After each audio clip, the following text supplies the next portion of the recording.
What's up, guys? Know it's been a while since I posted my last video, but we've got a pretty exciting day here today and I've got some cool content planned upcoming. I am headed to a card show, then I'm headed to a Nashville Predators game, got sweet tickets from my work, and then after that we're going to a Nashville SC game.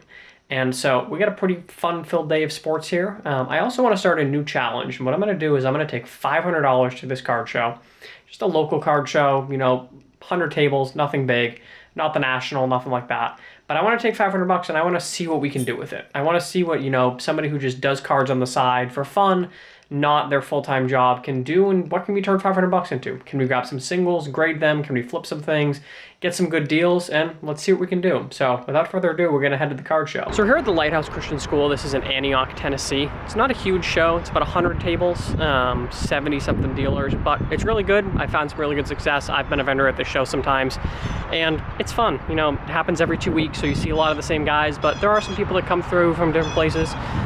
Again, this is not meant to be a picture of the National, which I will be going to later this year, so if you're headed there, let me know. But it's just meant to be a go check out your local card show, see what you can find. So here's what we can find here today.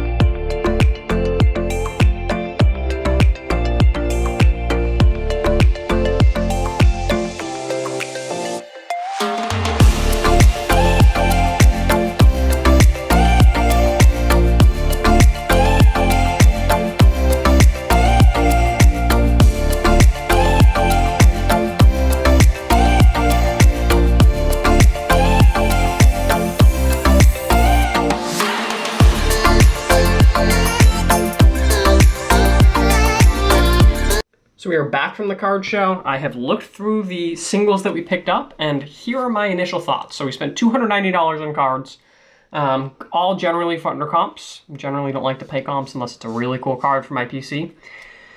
This stack is the stack that I think will probably not be worth grading. This Jalen Waddle is really clean. It looks great.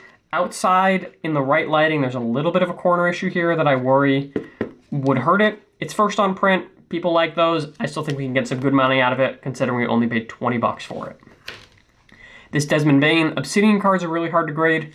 It's pretty clean on the front. It's a little off center, but there's just enough questionable spots that I say, you know what? I don't know that it's worth spending $20 on a card that's realistically worth 15. We got this in a lot. The lot was like 100 bucks. So I don't know that I would consider grading this one, at least right now. Curry My House, really clean card. It's a little too off top to bottom for me. Curry sells though, so this will definitely go up on eBay and we'll see what we can get for it.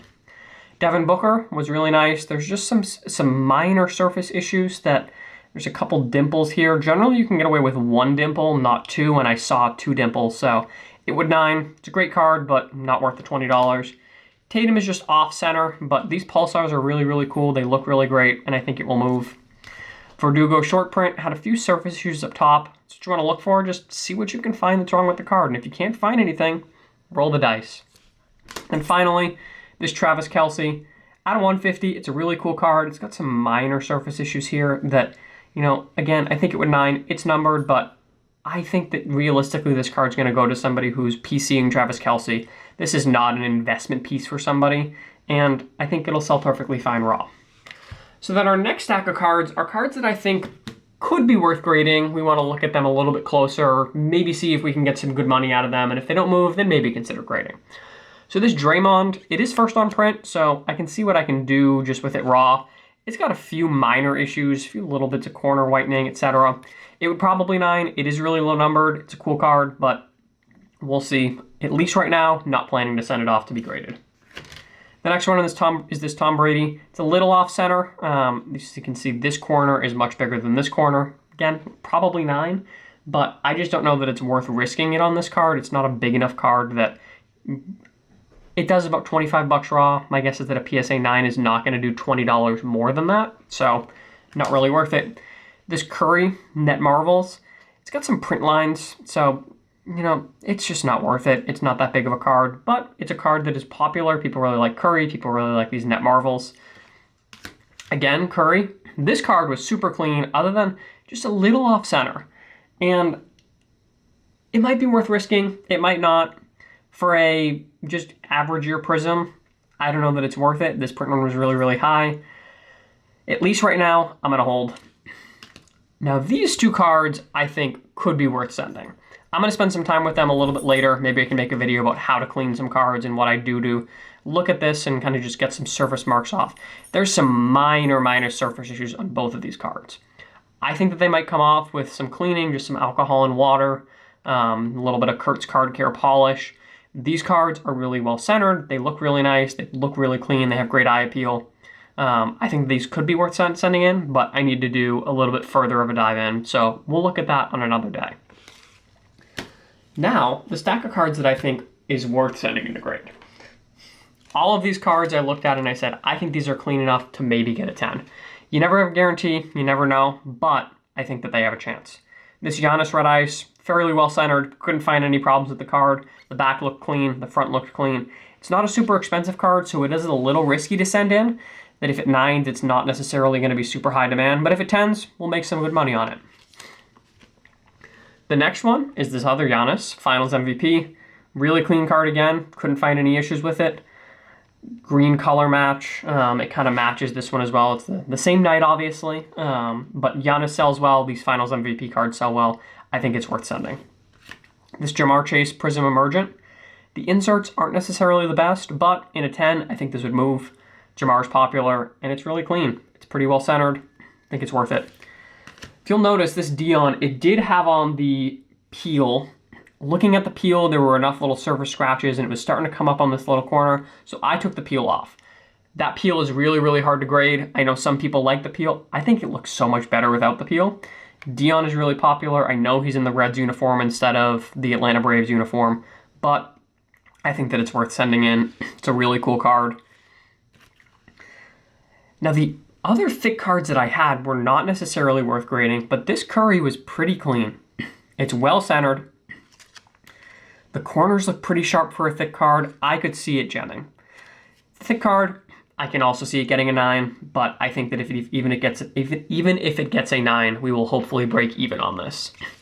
And then finally is this LeBron. It's pretty well centered. It's pretty clean.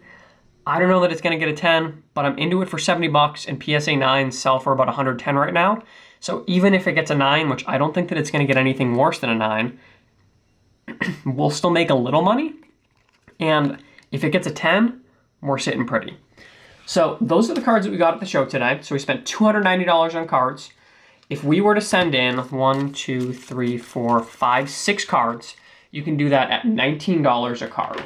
So 6 times 19 would be $114. We can do that. That can be added to our budget. There's going to be some additional shipping costs. I will keep track of it all, and in the next video, update you guys where that is. On top of that $230 that we spent, we did spend an additional $40 that wasn't necessarily shown, but this is going to be shown for later in the video, which you're going to see in a minute here, which I picked up 2 of these boxes. These are Onyx Vintage Extended Edition baseball cards. There's 4 cards per pack, or 4 cards per pack, 1 pack per box, and you get 2 autos per box. I know it's going to mostly be draft prospects, etc. The checklist does have some decent players. Juan Soto's on the checklist. You never know what you're going to get. But where are you going to rip something for $20 and be guaranteed 2 autos? So I bought 1 box to rip at the Nashville Predators game, and I bought 1 box to rip at the Nashville SC game. So without further ado, let's head to the games and see what we can pull out of these. This is cool. If it doesn't work well, it doesn't work well, but...